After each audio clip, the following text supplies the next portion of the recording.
Imagine a city deliberately designed to counter the glitz, excess, and unsustainable pace of urban development in places like Dubai, a place where cultural heritage, environmental harmony, and citizen well-being aren't afterthoughts, but the very foundation.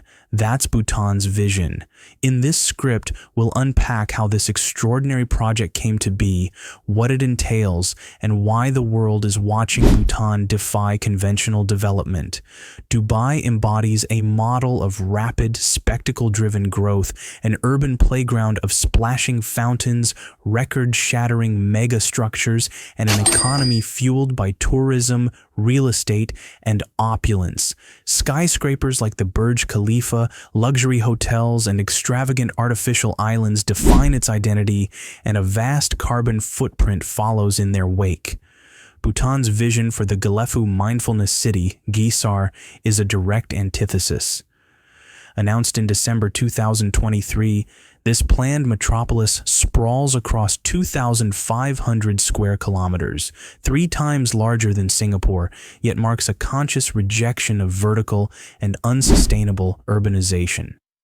Bhutan's approach embraces its internationally recognized philosophy of gross national happiness, a holistic measure of success that values environmental health, cultural vitality, spiritual well-being, and equitable development over GDP alone.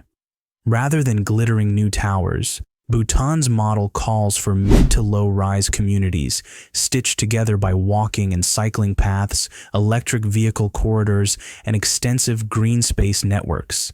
The urban fabric is rooted in renewable energy and native building materials. Wood, stone, bamboo intertwine with Buddhist aesthetics, reflecting a design philosophy that sees architecture as an expression of culture and mindfulness, not commerce and spectacle. The idea for a Gelephu Mindfulness City gained serious momentum on December 17, 2023, when King Jigme Khaesar Namgyel Wangchuck unveiled the project during National Day celebrations.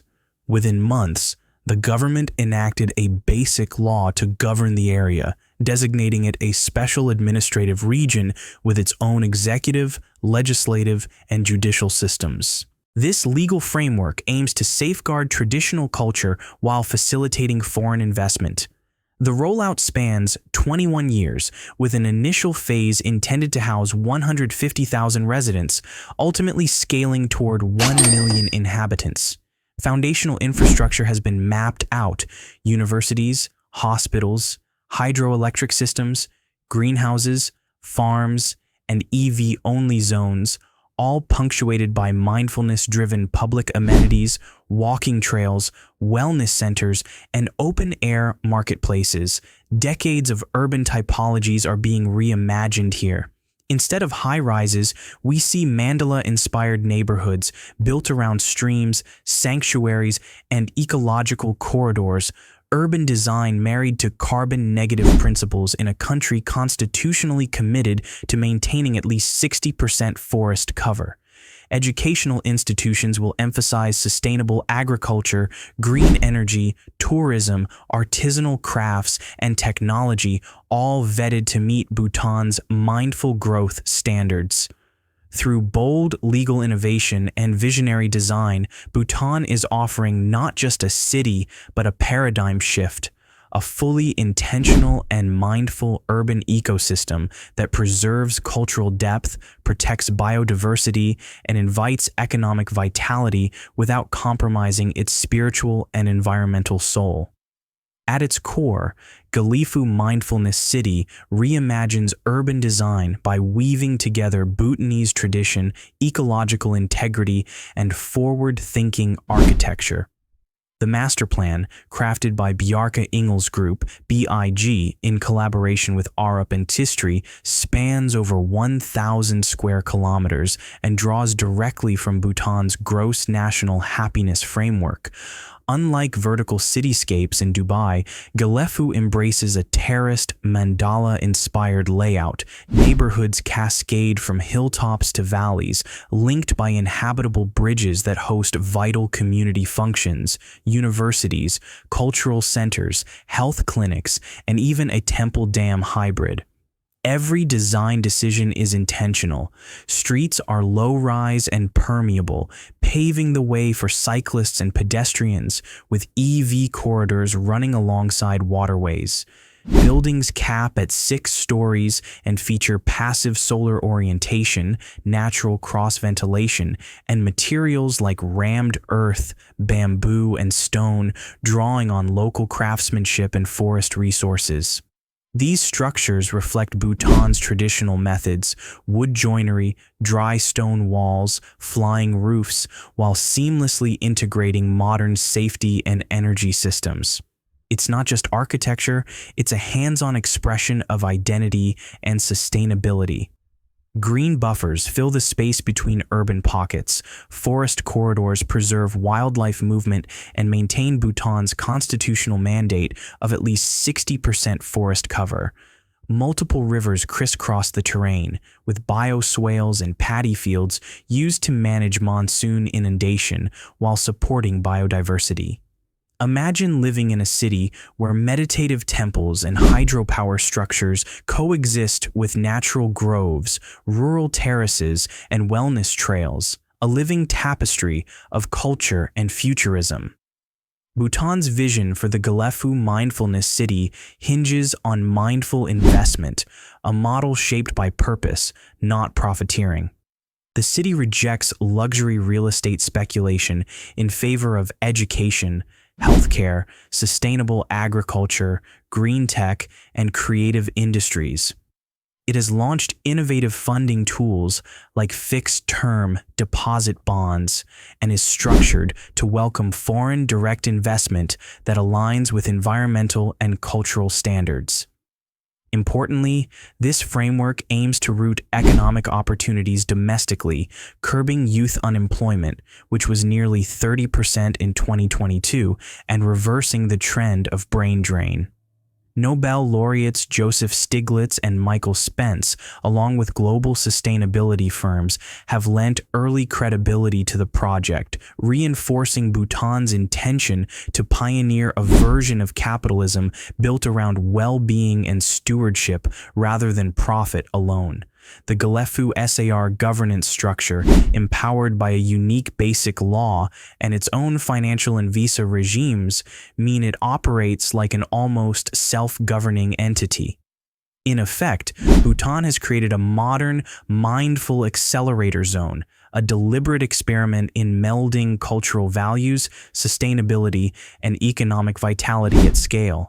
Despite its visionary scope, the Gelephu Mindfulness City faces serious criticisms. Land rights remain a flashpoint, particularly for the displaced Lhotshampa, ethnic Nepalis who were stripped of citizenship and forcibly removed from southern Bhutan in the 1990s. Research by Bhutan Watch and other human rights observers highlights that much of the land earmarked for Gelephu was formerly cultivated or owned by Lhotshampa families, many of whom remain stateless or live in exile in Nepal without restitution or recourse.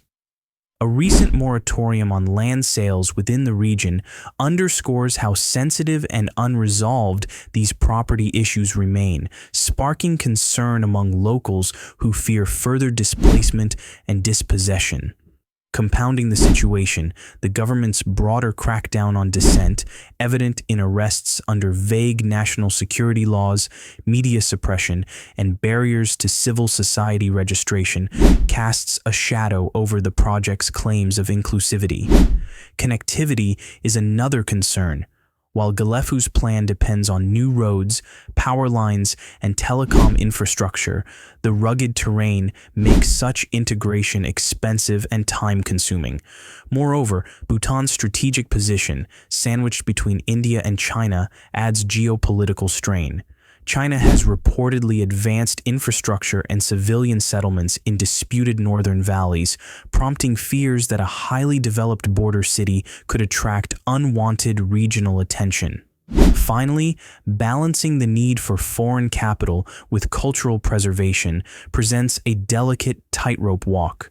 Bhutan's Driglam Namja strictures, mandating national dress codes, Dzong-style architecture, and traditional etiquette serve to protect identity.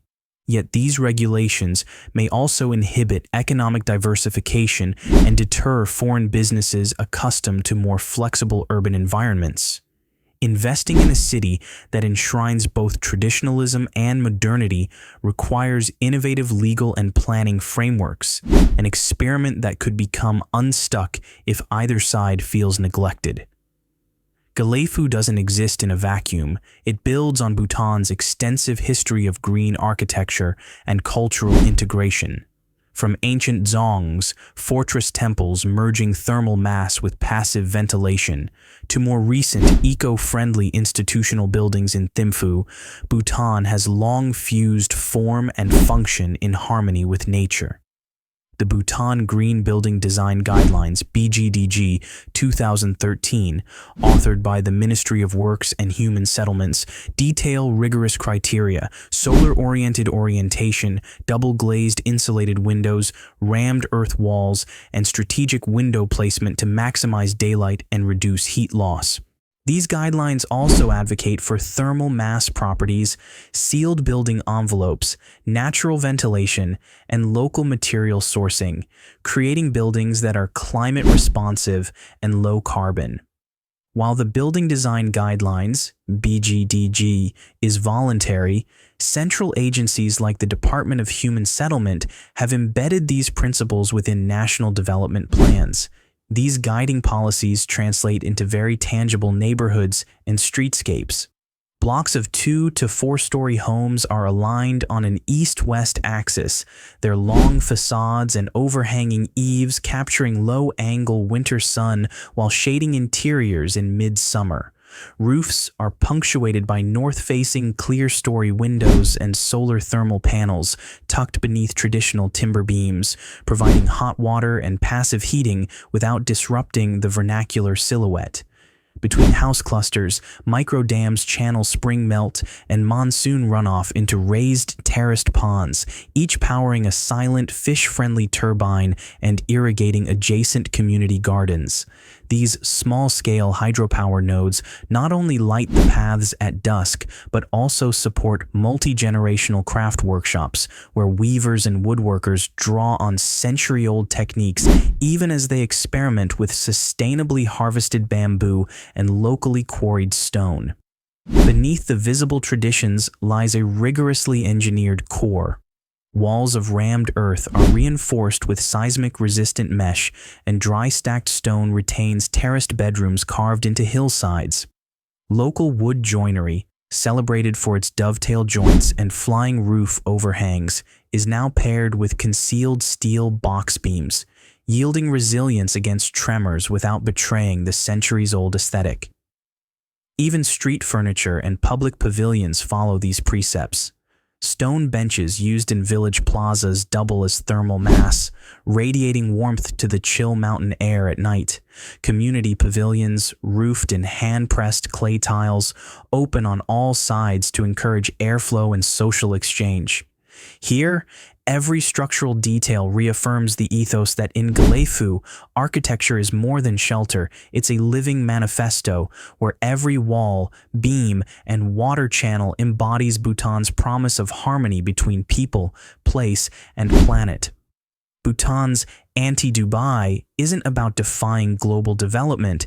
It's about refusing to replicate its excess. Gelephu Mindfulness City is a bold vision for a future where sustainability, well-being, and cultural fidelity aren't optional. They're the project's backbone. Over the coming decades, we'll watch if this Himalayan nation can translate its philosophical ideals into real-life urban realities. If this vision of mindful development speaks to you, subscribe so you don't miss our deep dive. Next up, we'll explore the construction of the California's $20 billion underground, the Delta Tunnel.